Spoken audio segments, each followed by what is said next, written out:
Well, it was a really long casting process. Yeah. I sent out a tape to LA, and then I got a call back, and I met a casting director in LA, and then a few months later, I met with Knight in LA, and then I didn't hear for a really long time, and then I met Knight again in Philadelphia, and he said, you know, I'm really interested in you, but I can't tell you 100%.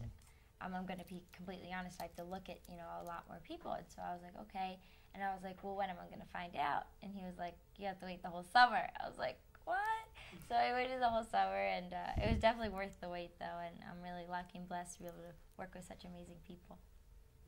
Yeah, the casting process, I mean, it was probably started about 3 years ago, and I originally auditioned for the role of Prince Zuko. And I met with Knight for that in Los Angeles. We read together, and we had this, you know, it was a good rapport. But you know, he didn't think I was exactly right for the role of Prince Zuko, so he brought me back about 6 months, almost a year later, to read for the character of Sokka. And then we did a chemistry mix and match, and as soon as this little one and I read together, just kind of had this brother-sisterly dynamic, and it just worked from the get-go, and we got the roles.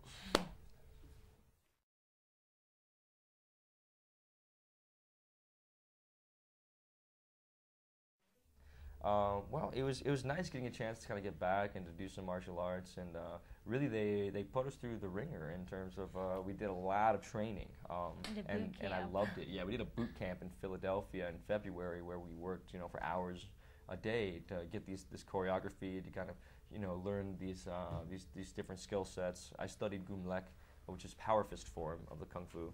And it was so much fun to be able to do that, as well as some wrestling, some grappling, and stick fighting. So it was really fun to get a chance to, you know, learn a whole new skill set for this film. I've done ice hockey my whole life, so that really helped me. But I learned Tai Chi and Kung Fu, and the great thing about acting, like Jackson said, is learning something new. And I loved it. And after this tour and all the craziness is over, I'm gonna still do it. Which is kind of a bad thing. She's really violent. She beats me up all the time. He's mad because I'm stronger than him. So strong. You seen those muscles? Huge. What can I say?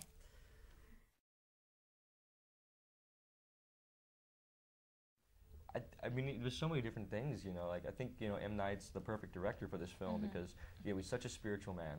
He is a great family man, and that's who really inspired him to make this film, was his family.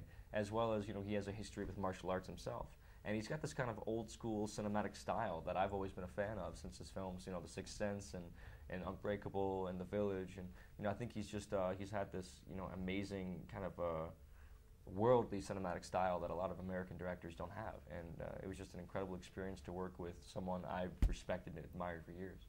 I agree. It's a huge dream come true to be able to work with M. Night. And he's such an amazing person and an amazing filmmaker. And especially, you know, these great producers like Sam Mercer and Frank Marshall. And there's just a huge dream team on this film, and I'm really lucky to be a part of it.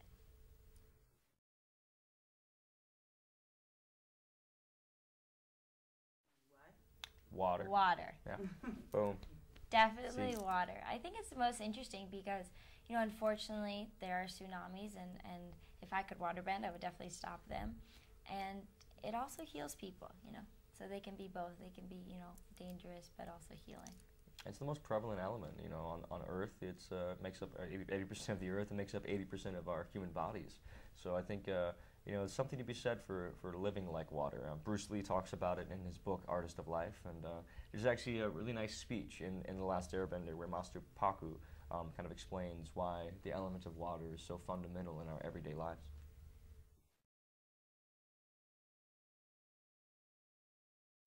Well, the internet for me is kind of a source of communication. You know, it's communicating between my family members, you know, who are all spread out. You know, now that I'm on this world tour, I can communicate with them via email, via Skype. I don't use Facebook or MySpace or Twitter, but I do have a band, 100 Monkeys, and we have a website, 100monkeysmusic.com, where we can, you know, kind of very closely, we can put out new music for our fans. We can, you know, you can listen to our music for free, and it's a way for people to communicate and to stay in touch. And I think it's an incredible device if used properly. I agree. I definitely communicate with people through the internet, and it's also, Wikipedia is really useful. I mean, you can, research things, especially for school. I have a lot of papers, and the internet's very useful to help me out.